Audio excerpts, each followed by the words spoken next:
கடலூர் மாவட்டம் பன்ருட்டி அருகே கல்லூரி மாணவர் ஒருவர் வீட்டின் பின்புறம் உள்ள கொட்டகையில் தூக்கில் தொங்கியபடி மர்மமான முறையில் உடல் முழுவதும் இரத்த காயங்களுடன் சடலமாக தொங்கியதைக் கண்டு உறவினர்கள் கதறி அழுதனர்.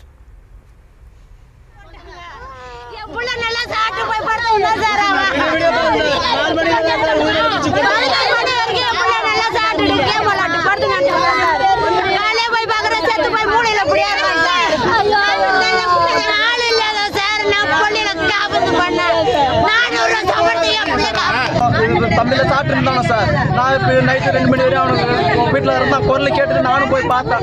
நான் காலையில் எனக்கு கேட்கணும் தோண முடியல. நான் வீட்டுக்கு போனேன். சேர்த்துக்கு 8 மணிக்கு போல தம்பி என்ன பண்ணுறான்னு பார்க்கலான்னு போனேன். கைத்தில் மாட்டி தூக்கில் தொங்க வச்சுருந்தாங்க. நாய் பேர் அந்த இதில் போட்டு நாங்கள் பிடிச்சி இப்படியே தொங்கிருந்தோம். நின்று ரத்தக்கார ஃபுல்லாக அந்த இடத்து ஃபுல்லாக ஒழுகினது. கையை காலில் வச்சுட்டு காயமாக ஓடி வந்து பரவாயில்ல கூட்டம் மாமனா எல்லாம் வந்தாங்க. சும்மா நிற்கிற மாதிரி நின்னாங்க சார்.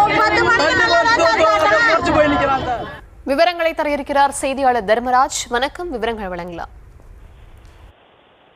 வணக்கம். கடலூர் மாவட்டம் பன்ருட்டி அடுத்த சேரங்குப்பம் பகுதியைச் சேர்ந்த வீரப்பன் மகன் விஜயரங்கன்.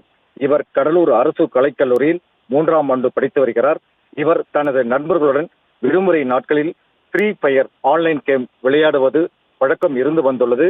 இந்த நிலையில் நேற்று விடுமுறை என்பதால் விஜயரங்கன் வீட்டின் பின்புறம் கொட்டகையில் நண்பர்களுடன் நேற்று இரவு 11 மணி வரை ஃப்ரீ ஃபயர் கேம் விளையாடி கொண்டிருந்தனர். அதன் பிறகு தாய் வசந்தி வீட்டிற்கு அழைத்து விஜயரங்கனுக்கு இரவு சாப்பாடு கொடுத்துள்ளார். அதன் பிறகு வழக்கம் போல விஜயரங்கன் கொட்டகைக்கு வந்து படுத்துள்ளார்.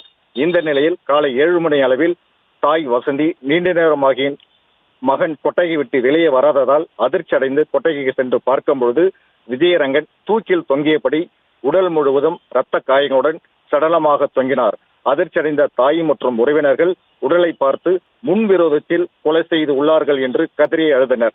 தகவல் அறிந்த பன்ருட்டி டிஎஸ்பி ரகுபதி மற்றும் காடாம்புலூர் போலீசார் சம்பவ இடத்திற்கு விரைந்து சென்று உடலை கைப்பற்றி பிரேத பரிசோதனைக்காக விழுப்புரம் முண்டியம்பாக்கம் மருத்துவக் கல்லூரி மருத்துவமனைக்கு அனுப்பி வைத்தனர்.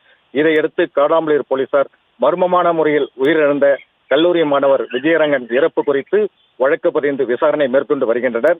உயிரிழந்த கல்லூரி மாணவர் விஜயரங்கன் இறந்த கொட்டகையில் கடந்த 3 ஆண்டுகளுக்கு முன்பு அதே இடத்தில் இவரது தந்தை தூக்கிலிட்டு தற்கொலை செய்து கொண்டார் என்று குறிப்பிடத்தக்கது.